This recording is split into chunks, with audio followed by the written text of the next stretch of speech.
Tras el descubrimiento de Atapuerca, los investigadores, los científicos, se centraron, Pepa, por primera vez en la escucha y no en el habla.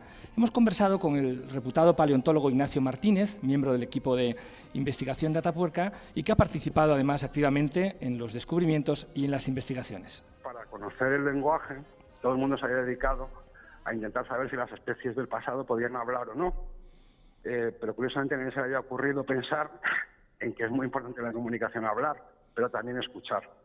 Y entonces en la audición nadie había reparado. Y entonces hemos desarrollado una metodología para poder establecer claves sobre el lenguaje en la audición. Claro, qué interesante.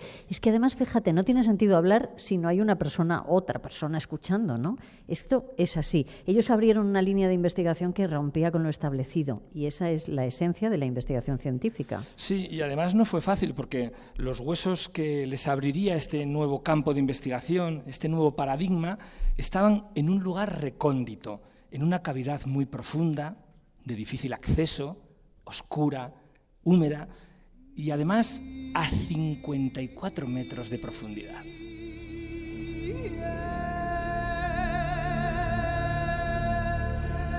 Tras muchísimo esfuerzo de recorrer angostas galerías, descubrieron el mayor yacimiento de fósiles del mundo, un gran tesoro que revelaría muchos secretos de la evolución humana. La cima de los huesos, ¿no? Así es, la cima de los huesos. Y para acceder a este yacimiento, los paleontólogos tuvieron que descender y arrastrarse por galerías durante 5 años.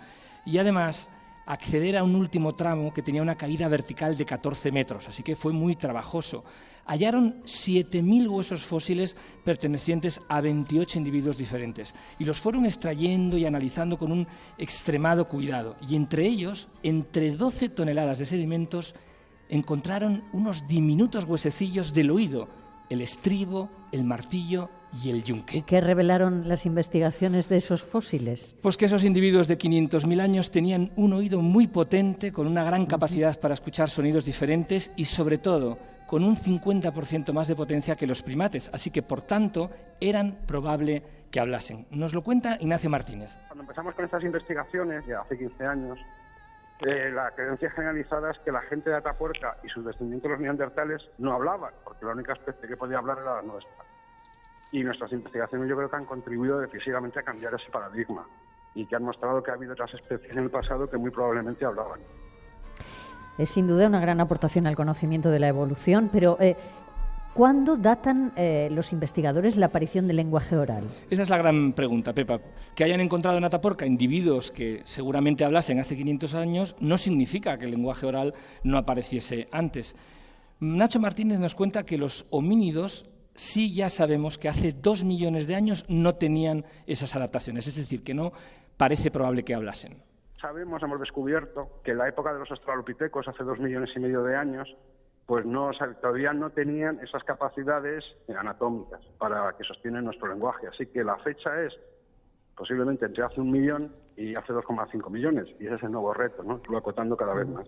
Claro, es un gran reto ir conquistando información al pasado para conocer los secretos de la evolución. También sabemos que probablemente utilizasen lenguaje no verbal, gestos. Y a esta conclusión han llegado los investigadores porque los primates sí utilizan lenguaje no verbal. Y además es interesante el hecho de que los primates usan las 2 manos indistintamente para y son coger muy cosas. Expresivos, además de que son sí. muy expresivos, ¿no? Sin embargo, por ejemplo, los seres humanos no usamos las 2 manos, sino que preferentemente usamos una u otra, somos diestros o zurdos. Y nos falta, Pepa, saber algo muy importante, la voz de nuestros antepasados. No me digas que no sería alucinante saber cómo sonaba esa voz. A mí me parecería maravilloso, sería una experiencia, ¿sí? Pues fíjate, en Atapuerca también descubrieron la cadera de un homínido que tenía grandes proporciones. Por cierto, que además, como tiene mucho sentido del humor estos científicos, le llamaron Elvis. Sí, Elvis, lo ¿no? recuerdo. Yo creo que todos lo recordamos. El caso es que esta cadera era de este tamaño tan grande y concluyeron, por tanto, que la especie humana de ese momento tenía que ser robusta y con un tórax ancho. Así que eso influiría en su timbre de voz. Cuanto a cómo sería la voz de las personas, como la cima de los huesos, o los neandertales, que tenían tórax más anchos, ¿no? Y eran más grandes que nosotros, también tenían las caras un poquito más largas. Eso quiere decir que el aparato fonador era un poco más largo y la distancia entre las cuerdas vocales y los labios era más larga, y eso quiere decir que su voz sería un poco más grave. Más grave. Bueno, está bien, así que nuestros antepasados tenían una voz grave. En realidad podríamos decir, en la prehistoria sabemos que probablemente ya hablábamos hace 500.000 años, utilizábamos gestos para comunicarnos, nuestra voz era más grave, esto sería el resumen. Y luego aparecieron las pinturas rupestres. Sí, luego aparecería también la escritura, pero las pinturas rupestres también significaron, desde luego, una aportación muy relevante en la evolución humana. En España, además, somos muy afortunados porque podemos disfrutar de mucha pintura rupestre, por ejemplo, en Cantabria, en Asturias, en Guipúzcoa, en Lleida, en Castellón, en Málaga, en Albacete.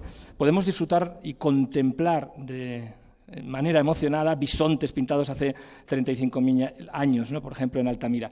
Le pedimos también a Ignacio Martínez sobre este paso de la gran evolución humana. ¿Qué significa la aparición de la pintura rupestre?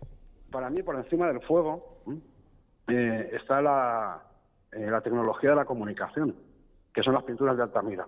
Con el arte parietal, los humanos inventamos el PowerPoint, que lo que permite es hacer transparente nuestra mente. Es lo mismo que el lenguaje. Somos capaces de explicar y de decir cosas que no existen. Por ejemplo, paz, justicia, patria. Gracias al lenguaje y a las pinturas, que lo podemos poner en una pared de Altamira o en una pizarra o en un PowerPoint, esas ideas aparecen en este mundo, se hacen reales y nos ayudan a cohesionar los grupos.